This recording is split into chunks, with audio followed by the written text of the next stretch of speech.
આર્થિક કમાણી કરનાર, ઘરના દરેક જાતના ડિસિઝન લેનાર અને ઘરનો મોભી. એટલે આમ જોઈએ તો બે ભાઈ હોય ને તો એમાંથી લગભગ ઘરનો પહેલો ભાઈ હોય એટલે મોટો ભાઈ હોય કે જે આર્થિક રીતે સદ્ધર હોય. આ ભાઈની તમને મારે વાત કરવી. સૌથી પહેલાં તો એ કેવો હોય? જો કે આપણો તો ધર્મ આપણને એવું કહે છે કે વ્યસનથી મુક્ત આપણે રહેવું જ જોઈએ. એટલે સૌથી પહેલી આની અંદર વાત આવે છે કેટેગરીની કે સૌથી પહેલાં તો એ વ્યસન મુક્ત હોય. કારણ કે એને જો કાંઈ પણ થઈ જાય તો એની સાથે જોડાયેલા જે બીજા 5-7 વ્યક્તિઓ છે ને એમને ખબર નથી હોતી કે પોતાના જીવનનું શું થશે. અત્યારે વીમો હશે થોડોક માટે સહાયરૂપ છે. વીમો વ્યક્તિને પાછી ન લાવી શકે. વીમો ધન છે, એના બદલામાં ધન આપી શકે, પણ એ વ્યક્તિને પાછી ન લાવી શકે. એટલે વાત મારે સૌથી કરવી છે ઘરનો આર્થિક મોભી છે એ કેવો હોય. સૌથી પહેલાં તો એ વ્યસન મુક્ત હોય. બીજું કે ઘરનો મોભી એક એવો હોય કે જેના માટે પોતાના સંતાનો, પોતાના ભાઈ બહેનના સંતાનો અને ઘરના દરેક વ્યક્તિ છે બધાની પ્રત્યે એક સરખી સહાનુભૂતિ હોય, બધાની પ્રત્યે એક સરખો ભેદભાવ હોય. મહાભારતને એમ જોઈએ ને તો ઘણા વર્ષો વયા ગયા, પણ હજાર કદાચ હું એમ કહું કે આજે ધૃતરાષ્ટ્ર જીવે છે. કદાચ શેરીએ હોય, કોઈ ગલીએ હોય, કોઈ સોસાયટીના નાકે હોય. સુરતનો એક પ્રસંગ છે કે એની અંદર 2 ભાઈ હોય. એક ભાઈ કે જે ઘરની આર્થિક રીતની તમામ જવાબદારીઓ છે એ નિભાવે છે. એ ભાઈ સાંજે ઘરે આવે છે. રસ્તાની અંદરથી એ 2 શેરડીના સાંઠા લે છે. એક શેરડીનો સાંઠો લઈને 2 ભાગ કરાવે. આપણને ખબર છે કે ઉપરનો ભાગ હોય ને એ મોળો ભાગ હોય ને નીચેનો ભાગ હોય એ મીઠો ભાગ હોય. એ લઈને આવે છે. જેવું ઘર નંબર 28 નંબર એનું ઘર હોય, ઘર જેવું નજીક આવે એ ભેગો તે તરત એ જુએ કે ઘરની બહાર 2 બાળકો રમે છે. જે બાજુના હાથની અંદર મીઠો ભાગ હતો એ બાજુના પોતાના ભાઈનો દીકરો છે એ રમે છે, અને જે બાજુના હાથની અંદર મોળો ભાગ હતો એ બાજુ પોતાનો દીકરો રમે છે. એટલે જેવા એ નજીક જાય છે એ બાજુના આવી રીતે ચોકડી મારી દે છે. પોતાના સંતાનો માટે તો કે શ્રેષ્ઠ સગવડતાઓ મળે, શ્રેષ્ઠ મળે. પોતાના ભાઈના દીકરાઓ માટે તો કે એને કશું ન મળે તોય ચાલે. આ 100ની અણી જેટલી હું જમીન નહીં આપું.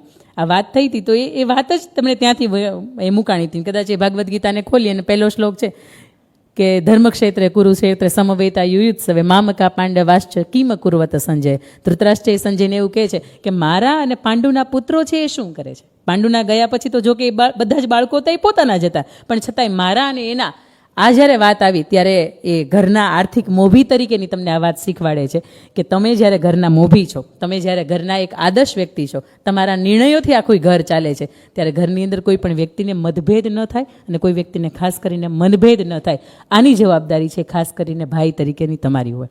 એના પછી મારે તમને બીજી વાત કરવી છે કે કદાચ ધર્મગ્રંથ તમે ખોલો કે એની અંદર કદાચ તમને રામાયણ હાથમાં આવે તો પણ તમને પ્રભુ શ્રી રામનો આદર્શ જીવન તમને શીખવે છે કે પ્રભુ શ્રી રામ છે આદર્શ પોતે ભાઈ હતા. જ્યારે એ વનની અંદર 14 વર્ષના વનની અંદર એ પ્રયાણ કરે છે અને વનદેવી એમનું સ્વાગત કરે છે, ત્યારે વનદેવી એમને કહે છે કે હું તમારી શું સેવા કરી શકું. ત્યારે પ્રભુ શ્રી રામને એવું કહે છે કે તમારે જો મારી કોઈ સેવા જ કરવી હોય ને તો તમે એમ કરો કે દેવી, રસ્તાની અંદર આમ આવ્યા ને ત્યારે ખૂબ કાંટા હતા, તમે એ કાંટા છે ને એમ કરો તમે હટાવી લ્યો. એટલે વનદેવી છે મરક હસે છે ને એવું કહે છે કે પ્રભુ આપ 14 વર્ષ સુધી એ રસ્તા ઉપર પાછા જવાના નથી, છતાં પણ એવું કેમ કહો છો કે રસ્તાની અંદરના કાંટા છે તમે એ હટાવી લ્યો. અને ત્યારે પ્રભુ એવું કહે છે કે જ્યારે 14 વર્ષનો વનવાસ જ્યારે મને મળ્યો ને ત્યારે ભરત મામાને ઘરે ગયો હતો. એને ખબર નથી કે પોતાનો ભાઈ છે એ વનના વાટ ઉપર 14 વર્ષ માટે નીકળી ગયો છે. જ્યારે એને ખબર પડશે ને ત્યારે એ આવશે. મને કાંટા વાગ્યા ને તો મને પોસાય, પણ મારા ભાઈને કાંટા ન વાગવા જોઈએ.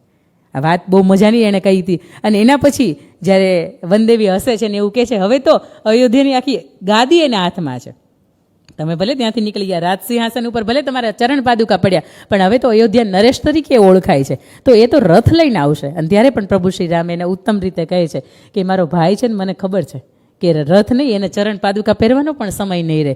અને વાત પણ સાચી એમ છે કે જ્યારે 14 વર્ષ બ્રહ્મચર્યનું પાલન કરીને પ્રભુ શ્રી રામ આ વનની અંદર વિતાવે છે ને આ બાજુ ભરત એ પણ પોતે અયોધ્યા છોડીને નંદીગ્રામની અંદર 14 વર્ષ સુધી પોતે સંન્યાસીનું જીવન છે જીવે છે.